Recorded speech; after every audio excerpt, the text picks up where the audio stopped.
A question I've had is about how to plan your training. Now that's going to consist of what to do, what exercises to do on the days, and also what days to do them, like how to set it up. The person in question, she wants to do Strongwoman and powerlifting together. So how do we combine a program for powerlifting and Strongwoman training? So what we've got to think of first, whenever you're thinking of a plan, so this can be for any plan, is reverse engineer from your goals. So what are your goals? Your goals are to get good at the power lifts, to get good at the events, and also you're going to have to build your grip up. Now, what's the difference between the powerlifting and strongman, strongwoman stuff? Powerlifting, you've only got to be good at the free exercises. With the strongman training, you're going to have a strong overhead, you're going to have to be good at the events, and you're going to have a better grip, because obviously your grip's going to come into question on not just a barbell, but thick implements as well, so you've got to train specifically for that. So we know what the goals are, so what exercises during each week do we need to do to build those goals, to reach those goals? So you're going to have to do the power lifts, so that's squat, bench, deadlift. You're going to have to do overhead press work. You're going to have to do event training. You're going to have to do grip work. I think it's a mistake not to do the event training and just to rely on the static strength, because obviously you've got the conditioning aspect and you've got the technical aspects of the event. It's also going to train your strength in slightly different ways. So we know the exercise selection, we've got the goals sorted. How often are you going to train per week?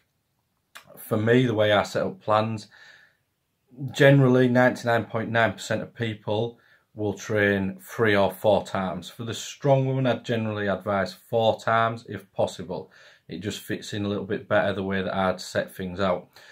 But this is when you've got to think about your recovery. So there's no point throwing everything in and not being able to recover from it. So what can you recover from? What factors are going to influence your recovery? So you've got job. Is your job a manual job? That's going to take a toll. How's your sleep pattern? Is your sleep pattern out? Do you not get much sleep? That's going to take a toll. How about your nutrition? If that's not great, that's going to take a toll. So you've got to think about all them things when you're deciding your plan. So for the sake of this example, we're going to say it's 4 days. 4 days would specifically suit this person.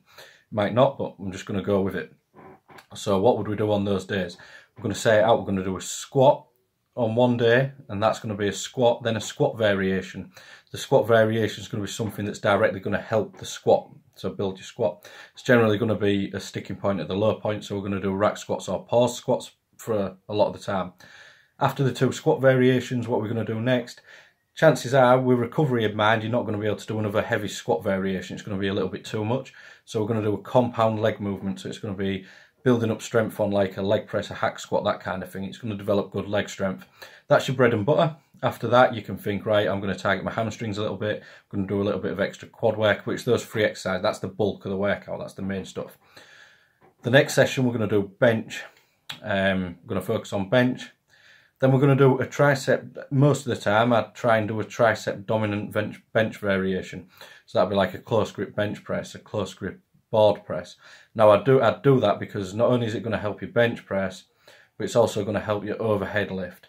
This is also where you've got to kind of think a little bit about what's maybe weaker. Like if you're very strong on the overhead, the next variation after the bench would be something to develop your bench press.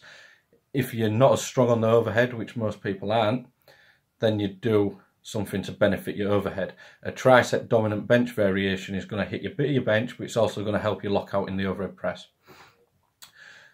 After that, we're going to do I've wrote some stuff down, an incline variation of bench. So again, that's going to be more front delt focused, so it's going to help your overhead, but it's also going to help your bench press as well. After that, you're probably looking at, that's your bread and butter again. We're maximising three movements per session. That's the ones we want to get done. We really want to progress on them. Afterwards, the isolation based stuff, it's not quite so important. You can do lower impact, easier to recover from exercises, something like a press machine, or I'd have the people that are trained for strongman, I do like to keep lateral raise variations in, because there can be events that use them, like a crucifix hold, that kind of thing, and you want to just make sure that you've developed them over plenty of time, rather than think, fucking hell, I've got that event in 6 weeks, 8 weeks, and I've not really done any lateral delt, medial delt work. So I'd put them in. Then you're going to have a deadlift day. You're going to do deadlift, then a deadlift variation.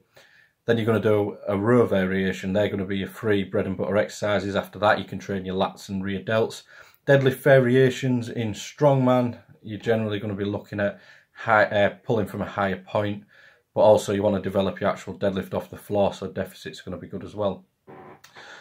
On the next day, you're going to start out with an overhead press. It's either going to be a standing overhead press or a log press. Then you're going to do your event work. You're going to pick 2 or 3 events, do them. Then you're going to do grip work. I'd also add some grip work in on the bench day. Now, so we know what we're doing during the week. How do we set it out during the week? Right, we don't want to be doing the bench work and overhead press work too close together, so we'll switch them, make sure they're set apart. So if we put the bench work in on a Tuesday or Wednesday, and the event work and the overhead press work on a Saturday. So that's set. Now, ideally, we want to leave a bit of room between squat and deadlift, and if we can, squat, deadlift and event day.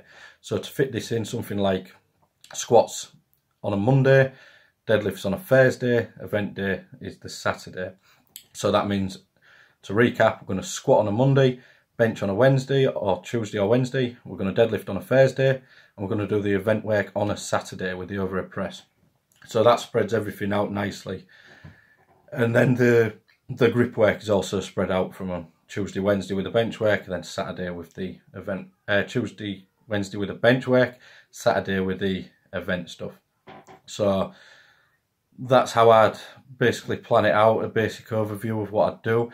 Important things to note are, make sure that you're logging your training, you're a performance-based athlete, so you need to know what you're doing, you need to have a plan. If you're going in willy-nilly, I'll do this today, it isn't going to work as well as if you actually think about your training.